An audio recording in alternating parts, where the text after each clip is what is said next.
What would drive a soul, especially a chosen one, to willingly walk through addiction, despair, and suffering?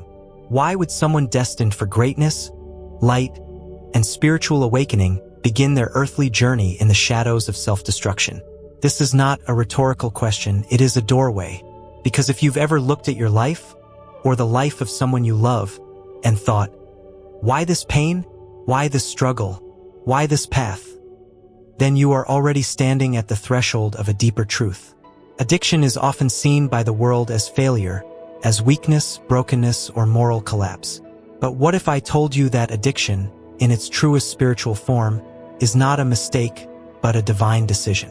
What if the path of addiction is not the mark of a fallen soul, but the path chosen by a soul with immense courage and a sacred contract? What if some of the most spiritually advanced beings on earth volunteered to enter into darkness, not because they were lost, but because they were sent? Chosen ones are not born into comfort. They are not placed in soft environments to float through life untouched by pain. No, chosen ones are often born into crushing tests, into households of generational trauma, into systems of spiritual blindness, into cultures that forget the sacred. Their lives begin not with celebration, but with pressure. And yet it is that pressure that refines them. The hardship is not the end of the story. It is the fire that purifies them into spiritual leaders, healers, and awakeners. They are not victims of their story. They are vessels of divine transformation. So if you've ever wondered why you or someone you love struggles with addiction, this message is for you. You're not broken. You're not lost. You may be in the middle of your soul's greatest assignment. And if you have the courage to look deeper, to see through the pain and into the purpose, you just might find that what looked like a curse was the beginning of your calling. If you feel this in your spirit, if you know this message is speaking directly to your soul, comment 777 below.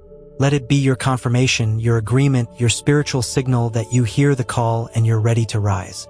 The soul before birth. Remembering the home we left. Before a soul enters this world, before it takes on flesh, breath, and form, it dwells in a place beyond anything the human mind can fully grasp. This place is not a location but a state of being. The soul exists in total wholeness, radiant and untouched, wrapped in the eternal embrace of divine love. There is no fear there, no confusion, no longing. It is the birthplace of peace, the realm of oneness. The soul does not know separation because it is one with the source. It is not seeking love, it is love. Not trying to become something, it already is everything.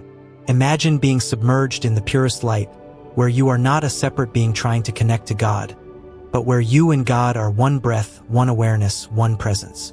That is the home we all came from, and yet the soul chooses to leave it. This is one of the greatest mysteries. Why would a soul that knows nothing but joy and peace willingly descend into a world of suffering, confusion, and spiritual amnesia? The answer lies in a truth so powerful that it overturns much of what we assume about life. The soul comes to earth with purpose. It does not fall into a human life by accident or punishment. It agrees, knowingly, consciously, to take on a journey where it will forget who and what it really is. It knows the forgetting is necessary, because it is only through the forgetting that the remembering becomes meaningful. It is only through the illusion of separation that the return to union can be chosen again, this time with awareness. And among these souls, there is a specific group, those we call the chosen ones, who take on an even more sacred mission. These are the old souls, the wise ones, the spiritual warriors who have already lived through lifetimes of growth, peace, and power. They've walked in light before. They've known spiritual truth. But instead of remaining in higher realms, they choose to return to earth. Not for themselves, but for the world. They agree to be born into density, into families marked by trauma, into communities plagued by disconnection. They descend into darkness not because they are lost, but because they are willing to be found there. They are the ones who volunteer to bring the light where no one else will. They are divine undercover agents, sent into the pain to reclaim what's been lost. They look like ordinary people. They feel the weight of life like everyone else. But deep within them is a hidden memory, a flame that cannot be extinguished, even by addiction, even by despair. And though they may forget for a season, the soul always remembers. And when the time is right, that memory begins to stir. It begins to whisper, "You were never meant to stay in the dark. You came here to find your way back and lead others home with you." This is the sacred mission of many chosen ones. Not to avoid suffering, but to transform it. Not to run from the world, but to carry heaven into it. And when you understand this, you stop seeing addiction and pain as signs of failure. You begin to see them as signs of a deeper calling, a calling that began before birth, in the heart of the divine. The sacred forgetting, how addiction begins in spirit. The moment a soul enters a human body, it steps into the veil of forgetting. What was once effortless, living in perfect union with divine love, now becomes a mystery wrapped in layers of limitation. The body introduces hunger, pain, impermanence, and the most devastating illusion of all, separation. The soul, once whole and radiant, now finds itself confined within the boundaries of time, identity, and form. It no longer feels the immediate presence of the divine, and that distance, that deep, haunting silence, is the beginning of the soul's first heartbreak.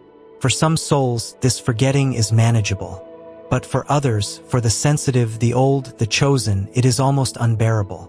These are the ones who come into the world already carrying a sacred memory, a lingering fragrance of heaven. They may not consciously recall their origin, but deep within, their being cries out, "This is not home." They feel the density of this world like a crushing weight. They are easily wounded by rejection, noise, coldness, and indifference. While others adapt to the harshness of life, these souls grieve. And it is not merely the grief of a difficult upbringing, it is the grief of exile. This is where addiction quietly begins, not in the body, but in the spirit. Addiction is not born from weakness. It is born from an ancient grief, a yearning to feel again what was once so natural: belonging, connection, peace. The human mind cannot articulate this kind of sorrow. It cannot say, "I miss God."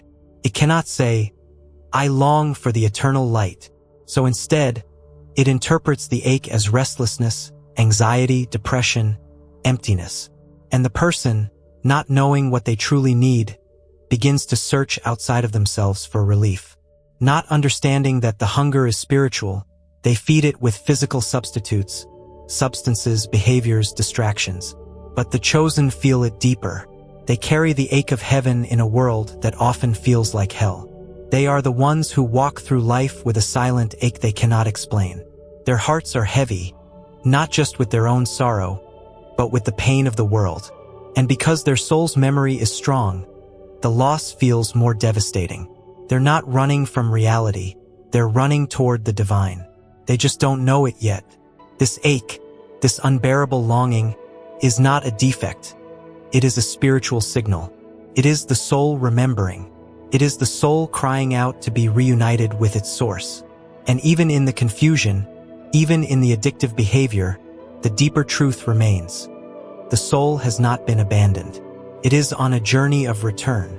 As the prophet Jeremiah wrote, "Before I formed you in the womb, I knew you." Jeremiah 1 verse 5. That knowing still exists. That connection has never been severed. It has only been forgotten. And the sacred journey of the chosen one is to remember, to awaken, to reclaim what was never truly lost. Addiction may be the shadow, but it is casting light on the path back home. Addiction as the soul's cry for home. Addiction is one of the most misunderstood conditions on earth, not just by society, but even by those who suffer from it. It is rarely about the substance, the action, or the habit itself. It is not about the drink, the drug, the risk, or the approval. These are just surface-level expressions. What lies beneath is something much deeper, far more sacred, and tragically more overlooked. A desperate and holy search for home. When someone reaches for the bottle, the pill, the needle, the food, the screen, or even the praise of others, they are not simply seeking pleasure. They are seeking relief from a profound spiritual discomfort. They are trying to touch something eternal, something they once knew before this world hardened them. Each addictive behavior is a symbol, a false door that promises to lead them back to the peace they can no longer find within themselves. And for a moment, that door appears to work. The drug quiets the noise. The drink softens the grief. The high offers a glimpse of something higher, something almost holy. But it's an illusion. The door opens into a trap, and the peace it promises quickly dissolves into deeper emptiness. This is why addiction is so cruel. It imitates healing but never delivers it. It becomes a cycle of reaching and regretting, of hope and heartbreak. The addict is not chasing a high. They're chasing God in disguise. They're reaching for a feeling that once belonged to them freely. Divine connection, belonging, and unconditional love. But because they do not know the true source of that desire, they wander through life trying to buy it, inject it, or earn it, never realizing it was never outside of them to begin with. And this is especially true for the chosen ones. Those who were born with high spiritual sensitivity, those with thin veils between this world and the next, often suffer the most when that connection is lost. These are souls who were never meant to thrive on the surface level of life. They were born for depth, for truth, for love that is sacred and not transactional. But when they enter a world that offers them noise instead of stillness, criticism instead of kindness, performance instead of presence, they begin to wither. The world fails to nourish their soul, and so they begin to search elsewhere. Chosen ones are more prone to addiction not because they are weak, but because they are deep. Their suffering isn't shallow, it's existential. Their hunger isn't for success or validation. It's for the divine. And addiction becomes the distorted mirror of their true calling. They are not trying to destroy themselves. They are trying, unknowingly, to find their way back to who they were before the world forgot how to love. When we understand this, everything changes. We no longer see the addict as someone broken, but as someone on a sacred and painful search for reunion. And though their path may be hidden in shadows, the desire that drives them is holy. It is the soul's cry for home, the soul contract. Why would a chosen one choose this? To truly understand the deeper meaning of addiction, especially in the life of a chosen one, we must step beyond the visible world and into the mystery of what happens before birth. Long before a soul takes its first breath, it enters into a sacred agreement, a divine blueprint known as a soul contract. These are not random circumstances, nor are they punishments handed out by a harsh universe. A soul contract is a spiritual decision made in the higher realms, with full awareness, clarity, and divine guidance. It is a promise, a plan, and a purpose rolled into one. In this sacred agreement, a soul may choose to walk through the fire of addiction, not because they desire suffering, but because they recognize the growth, the wisdom, and the transformation that can emerge from that suffering. Addiction becomes a classroom, a sacred, painful, humbling classroom where the lessons are compassion, surrender, and unconditional love. You see, the soul doesn't view life the way the human mind does. Where we see failure, the soul sees formation. Where we see disgrace, the soul sees the grounds of grace. The soul knows that deep wounds can lead to deep wisdom, that sometimes the only way to truly embody compassion is to live through the very pain you are meant to help others heal from. This is why many chosen ones, those with high spiritual callings, choose intentionally difficult lifetimes. They do not choose ease, they choose impact. They volunteer to carry burdens not only for their own evolution, but for the sake of others.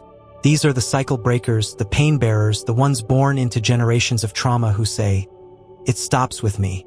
These are the spiritual leaders in disguise, the ones who often look like misfits, outcasts, or black sheep early in life. But beneath the scars, there is sacredness. Beneath the addiction, there is anointing. Think about it. Many of the world's greatest spiritual teachers were not born into perfection. They were born into rejection, abuse, addiction, even homelessness. Look at the stories of those who became powerful voices of healing. So many of them began their journeys in despair. They were overlooked, dismissed, and discarded by the world. But in the fire of their affliction, something holy was forged. Their pain became a passage. Their breakdown became the birthplace of breakthrough. They were not weak souls who failed, they were strong souls who volunteered. They chose to carry the weight of darkness so they could become guides back into the light. And this is the mystery of the chosen one's path. It is rarely easy. It is often misunderstood. But it is never meaningless. So if you or someone you love is walking through addiction, do not be too quick to judge the surface of their life. You may be witnessing a sacred contract unfolding, a divine mission in motion. Their lowest moments might just be the setup for their highest calling. The gift hidden in rock bottom, surrender and spiritual power. There comes a moment on the path of addiction, a moment so raw, so devastating, that it strips everything away. The titles, the image, the defenses, the excuses, the willpower, all of it crumbles. This is the moment many call rock bottom. And while the world sees this as the end, in the spiritual realm, it is the threshold of a new beginning. Addiction, by its very nature, brings the illusion of control to its knees. It confronts the ego head-on, forcing it to admit what it never wanted to confess. I cannot do this alone. No matter how strong, intelligent, capable, or resourceful a person may be, addiction will eventually expose the limits of self-reliance. And in that exposure lies the hidden gift, surrender. For the chosen ones, this surrender is not a defeat. It is an initiation. It is the moment when spiritual power is birthed not through striving, but through letting go. When all human strength has failed, the soul is finally positioned to receive divine strength. As Scripture beautifully declares, "In your weakness, my strength is made perfect." 2 Corinthians 12 verse 9. God does not despise our brokenness. He moves through it. He waits for that moment of surrender, not to shame us, but to fill us with a power that does not come from this world. Many chosen ones, especially those who carry great assignments in this life, have walked through past incarnations marked by pride, power, or performance. Perhaps in a previous lifetime they were praised, elevated, or even worshipped. But this time they chose a different path. A path that would teach them the humility required to truly serve. A path that would break the old patterns and rebuild them on a foundation of love, truth, and compassion. Addiction becomes the fire that burns away the false self. It humbles without humiliating. It empties without erasing. It prepares the chosen one not for popularity, but for purpose. It's not that they are being punished, it's that they are being prepared. And preparation often requires purification. They must be emptied before they can carry others. A vessel cannot pour out what it does not first allow to be poured in. And in this sacred emptiness, when all else has failed and only God remains, a holy strength is born. Not the strength to control, but the strength to trust. Not the strength to dominate, but the strength to heal. So if you find yourself or someone you love at rock bottom, don't rush to rescue what God is trying to redeem. Sometimes the collapse is the cure. Sometimes the breakdown is the sacred space where heaven whispers, "Now, I can use you." And from that place, the real journey begins. The gift hidden in rock bottom, surrender and spiritual power. There comes a moment on the path of addiction, a moment so raw, so devastating, that it strips everything away. The titles, the image, the defenses, the excuses, the willpower, all of it crumbles. This is the moment many call rock bottom. And while the world sees this as the end, in the spiritual realm, it is the threshold of a new beginning. Addiction, by its very nature, brings the illusion of control to its knees. It confronts the ego head-on, forcing it to admit what it never wanted to confess. I cannot do this alone. No matter how strong, intelligent, capable, or resourceful a person may be, addiction will eventually expose the limits of self-reliance. And in that exposure lies the hidden gift, surrender. For the chosen ones, this surrender is not a defeat. It is an initiation. It is the moment when spiritual power is birthed not through striving, but through letting go. When all human strength has failed, the soul is finally positioned to receive divine strength. As Scripture beautifully declares, "In your weakness, my strength is made perfect." 2 Corinthians 12 verse 9. God does not despise our brokenness. He moves through it. He waits for that moment of surrender, not to shame us, but to fill us with a power that does not come from this world. Many chosen ones, especially those who carry great assignments in this life, have walked through past incarnations marked by pride, power, or performance. Perhaps in a previous lifetime they were praised, elevated, or even worshipped. But this time they chose a different path. a path that would teach them the humility required to truly serve, a path that would break the old patterns and rebuild them on a foundation of love, truth, and compassion. Addiction becomes the fire that burns away the false self. It humbles without humiliating. It empties without erasing. It prepares the chosen one not for popularity, but for purpose. It's not that they are being punished, it's that they are being prepared. And preparation often requires purification. They must be emptied before they can carry others. A vessel cannot pour out what it does not first allow to be poured in. And in this sacred emptiness, when all else has failed and only God remains, a holy strength is born. Not the strength to control, but the strength to trust. Not the strength to dominate, but the strength to heal. So if you find yourself or someone you love at rock bottom, don't rush to rescue what God is trying to redeem. Sometimes the collapse is the cure.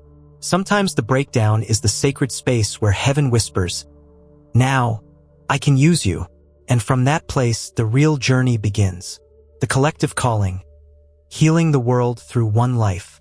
There are some chosen ones whose pain runs deeper than personal experience.